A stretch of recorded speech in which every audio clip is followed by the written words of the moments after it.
Ang mabuting balita ng Panginoon ayon kay San Lucas.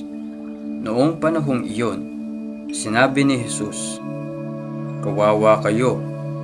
Ipinagtatayo ninyo ng magagarang libingan ang mga propetang pinagpapapatay ng inyong mga magulang. Sa ganitong paraan, kayo na rin ang nagpapatunay na sang-ayon kayo sa mga ginagawa ng inyong mga magulang, sapagkat sila ang pumatay sa mga propeta at kayo naman ang nagtatayo ng libingang puntod ng mga yaon."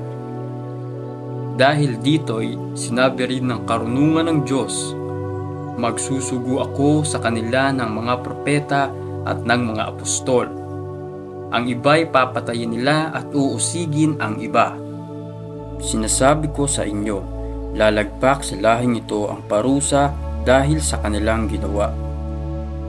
Kawawa kayo, mga dalubhasa sa kautusan, sapagkat inalis ninyo ang susi ng karunungan. Ayaw na ninyong magsipasok, hinahadlagan pa ninyo ang mga nagnanais pumasok." At umalis si Jesus sa bahay na iyon. Ang mabuting balita ng Panginoon. Pinupuri ka namin, Panginoong Hesukristo. Kawawa kayo! Patuloy ang pahayag ng awa ni Kristo sa mga Pariseyo at mga dalubhasa sa kautusan. Pero awang di lang paglalabas ng emosyon ang kanyang ibinigay, kundi may kalakip na paanyayang magpakatotoo at lumago bilang tao. May pwersa itong nagmumula sa pagsasalamin sa katotohanan at katwiran. Kung tinanggap sana ito ng maluwag sa kalooban, tutulak ito sa pagsisisi, pagbabago at paglaya ng pagkatao. Pero sarado ang kanilang puso at isipan. Nakulayan ang kanilang mga pagtingin ng paniniwalang kalaban si Jesus dahil di nila kahanay ito. Eksklusibo ang grupo ng mga nagpapalagay na sila ang tagapag-ingat at tagapagpalaganap ng pananampalataya. Outsider si Jesus.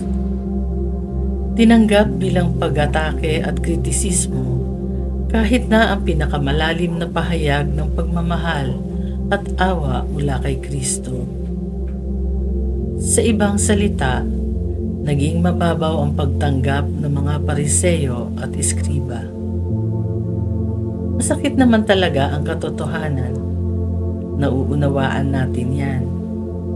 Pero pinili nilang manatili sila sa sakit at hapdi ng sugat na di naman si Jesus ang sanhi. Nabigo tuloy silang bumangon sa pagyakap sa katotohanan. Nakulong sila sa galit at sama ng loob. Ito ang nagdikta kung paano sila tutugon sa pahayag ng awa.